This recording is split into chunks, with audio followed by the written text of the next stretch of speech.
গল্প বৈঠক। Madly FM presents গল্প বৈঠক। রোজকার ব্যস্ততার শেষে চলো যাই গল্পের দেশে। শুক্রবারের গল্প বৈঠকে আজকের সফরে থাকছে সিদ্ধার্থ সিংহের লেখা এক মজার গল্প, ঘটকালি। তাহলে চলুন সফর শুরু করা যাক।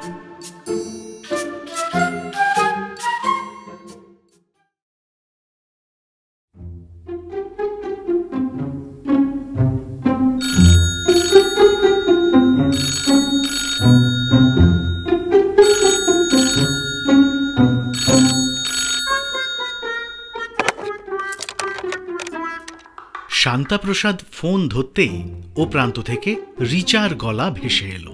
তুমি বাড়িতে থাকবে গো? তুমি বললেই থাকবো, চাইলে আমি গিয়ে তোমাকে নিয়েও আসতে পারি। না না, তোমাকে কষ্ট করতে হবে না, আমি তাহলে কলেজ থেকে বেরিয়ে তোমার কাছে যাব। তা কটা নাগাদ? কেন, বেরোবে নাকি? না না, তুমি আসবে বলছো, আমি বেরোতে পারি? যত কাজই থাক, আজ তোমার অনারে সব কাজ ক্যান্সেল। শান্তাপ্রসাদ নাটকের লোক, তার কাকাও নাটক করতেন। সেই কাকাই একদিন তাকে বলেছিলেন, আমাদের নতুন নাটকে একটা বাচ্চা লাগবে, তুই করবি? আমি তো করতেই চাই, কিন্তু বাবা। সে তোকে ভাবতে হবে না, আমি তোর বাবার সঙ্গে কথা বলে নেব।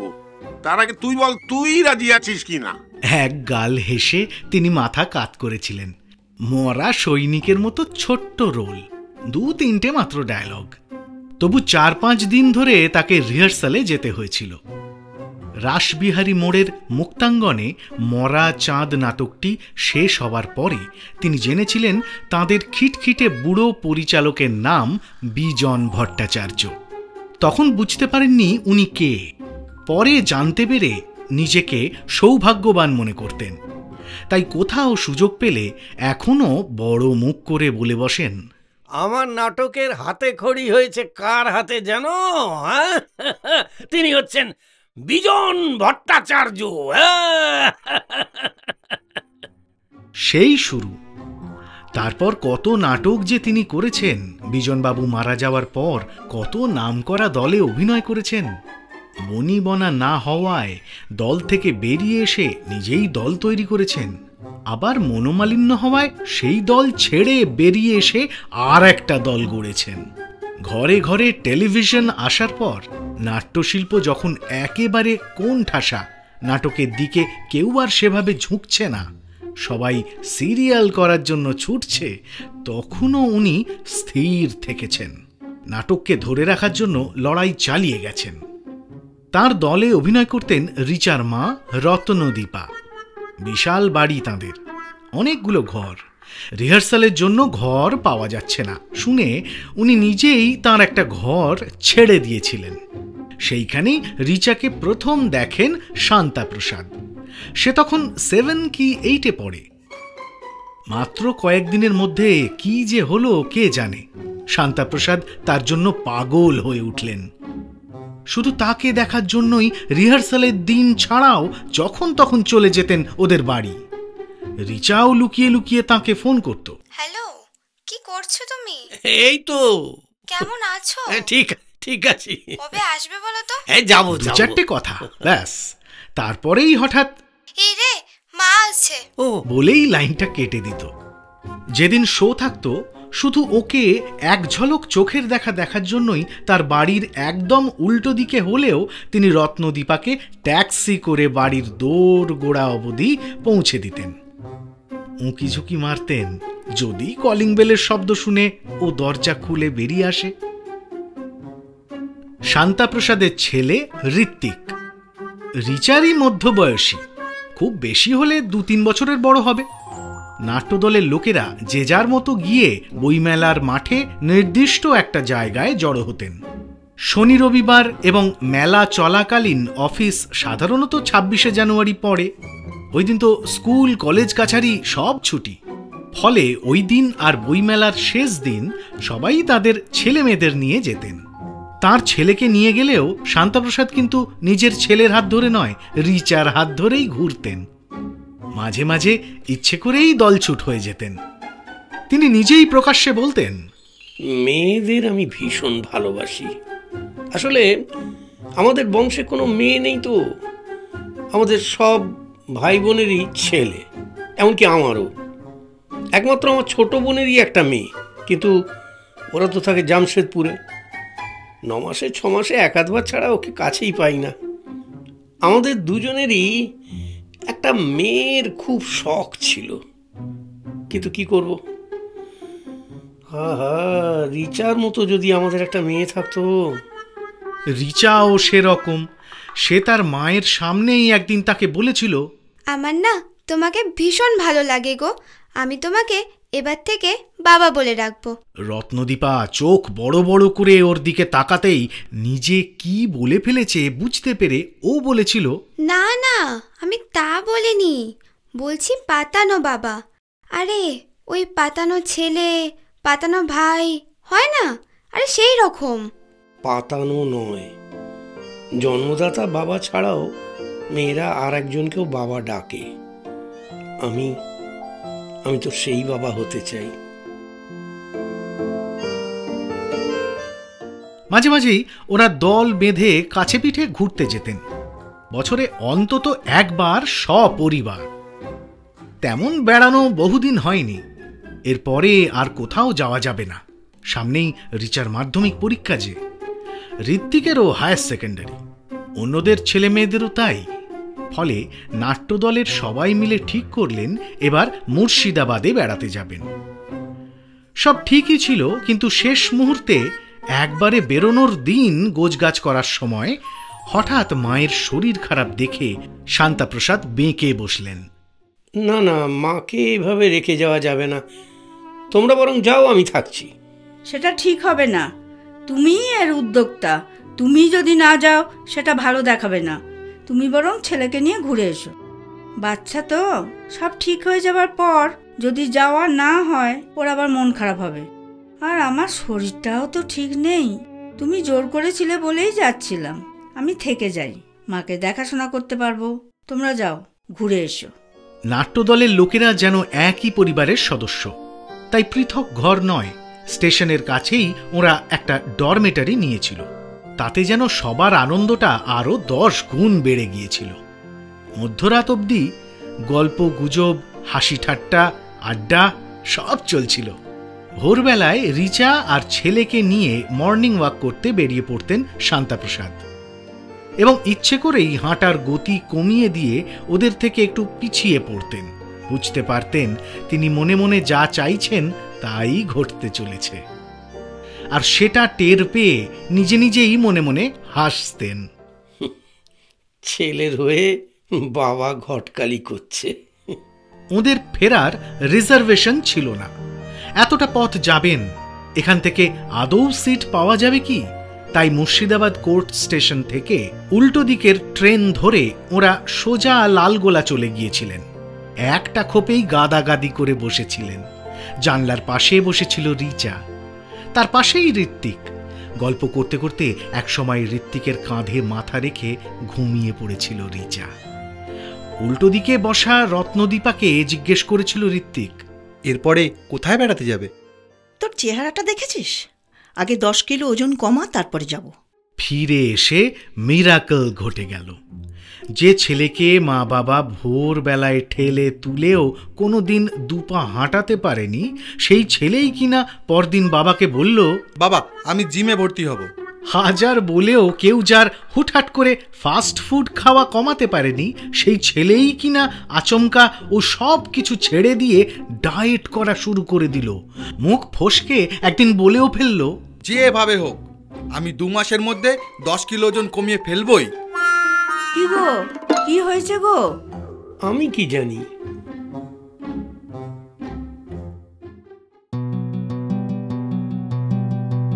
আজকের সফরে শুনছেন গল্প বৈঠকের আজকের গল্প, সিদ্ধার্থ সিংহের লেখা এক মজার গল্প, ঘটকালি। এখনো পর্যন্ত যদি ম্যাডলি FM কে সাবস্ক্রাইব না করে থাকেন তাহলে এখনই করুন। Kindly subscribe to our madly FM official YouTube channel. তাহলে চলুন সফরে ফেরা যাক।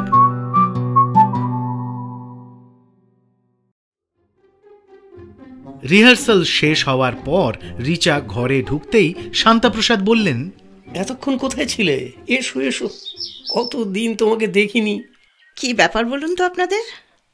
আমার তো সন্দেহ হচ্ছে ও ওখান থেকে ঘুরে আসার পর থেকেই শুধু বলছে আঙ্কেল কবে আসবে, আঙ্কেল কবে আসবে।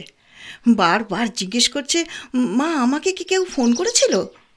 তোমার মোবাইলটা দাও তো দেখি আমার কোনো মেসেজ এসেছে কি না। হ্যাঁ, আপনি কি ওকে কোনো গুনতুক করলেন নাকি? আমি তো কিছুই বুঝতে পারছি না।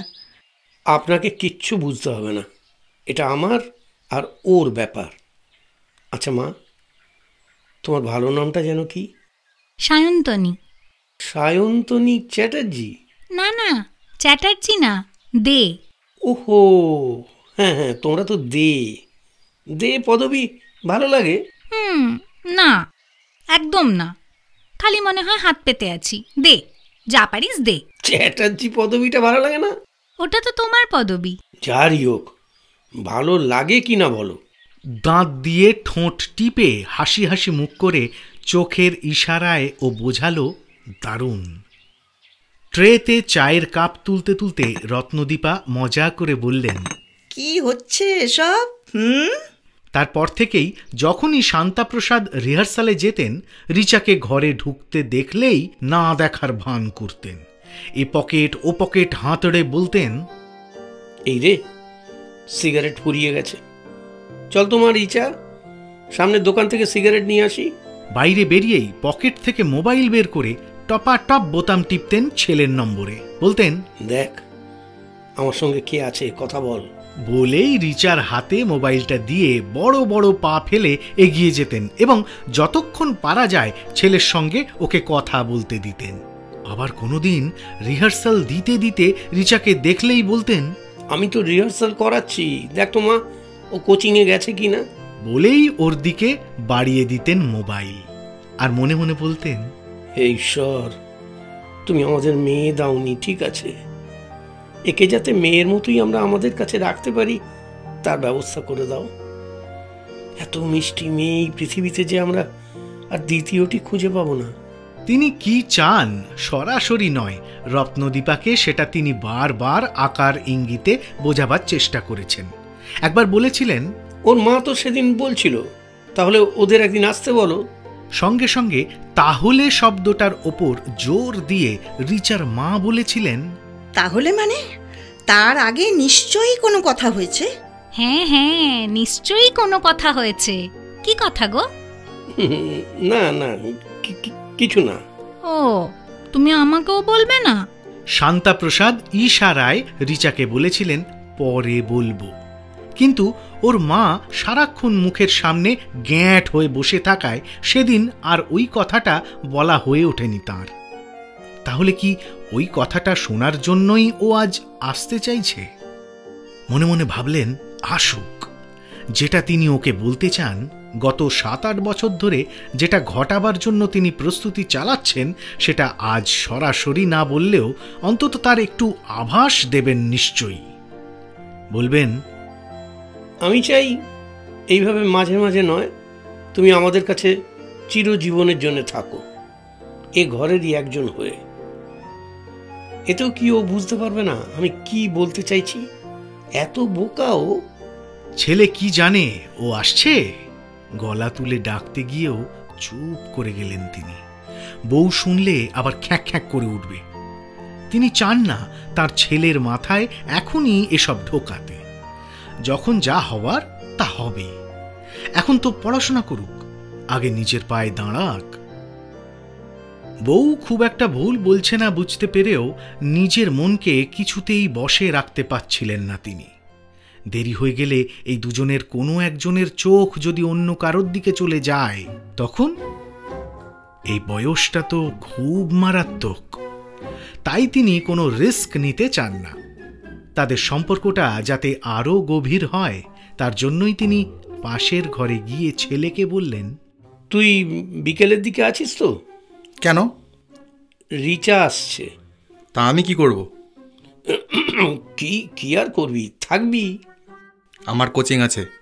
ও একদিন না গেলে মহাভারত অশুদ্ধ হয়ে যাবে না? না না, স্যার আজকে পরীক্ষা নেবে বলেছেন। না গেলে হবে না? না। ও, বুঝতে পেরেছি, নিশ্চয়ই ওদের দুজনের মধ্যে কিছু একটা হয়েছে, তাই নালিশ জানাতে আসছে ও। আর ওর ওপরে ছেলে এতটাই ক্ষেপে আছে যে ও আসছে শুনে সে বাড়ি থেকেই কেটে পড়তে চাইছে। ভালো ভালো, খুব ভালো। একটু আধটু মান অভিমান থাকা ভালো, এটা স্বাস্থ্যের লক্ষণ। এসব না হলে কি প্রেম জমে? বিড়বিড় করতে করতে ঘর থেকে বেরিয়ে গেলেন শান্তাপ্রসাদ। বিকেলবেলায় রিচা আসতেই শান্তাপ্রসাদ বললেন, কি হলো, দুজনের ঝগড়া হয়েছে নাকি? কই না তো। আবার মিথ্যে কথা।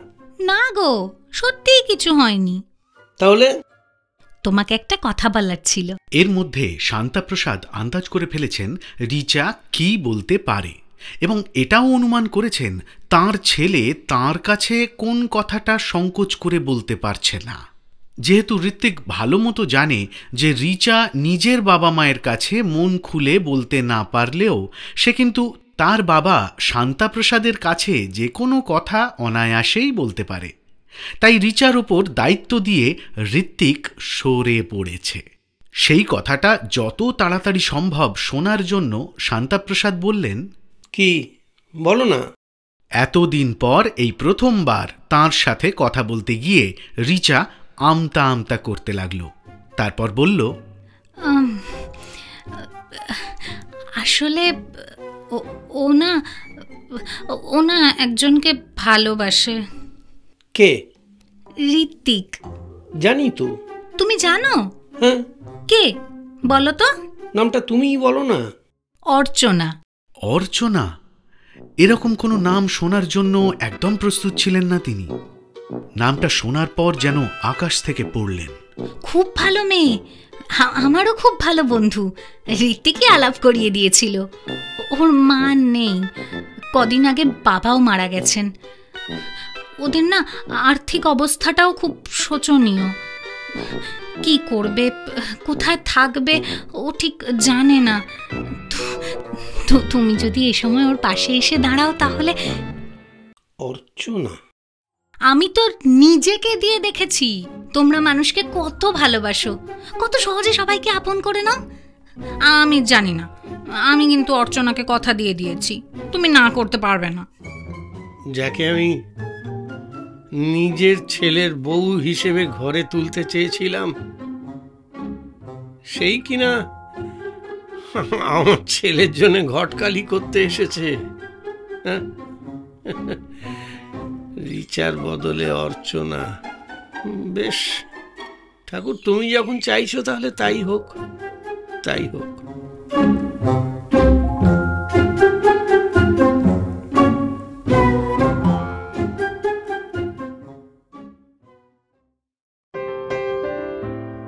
আজকের সফর এই পর্যন্তই। কেমন ছিল আজকের এক্সপিরিয়েন্স জানাও কমেন্টে। তোমাদের লেখা গল্প আমাদেরকে পাঠাতে পারো আমাদের অফিসিয়াল অ্যাড্রেস submit.madlyfm@gmail.com এ। তাহলে শুক্রবারের গল্প বৈঠক শুনতে অবশ্যই সাবস্ক্রাইব করো ম্যাডলি এফএম কে। ভালো থেকো সবাই, আবার বৈঠক বসবে পরের শুক্রবার।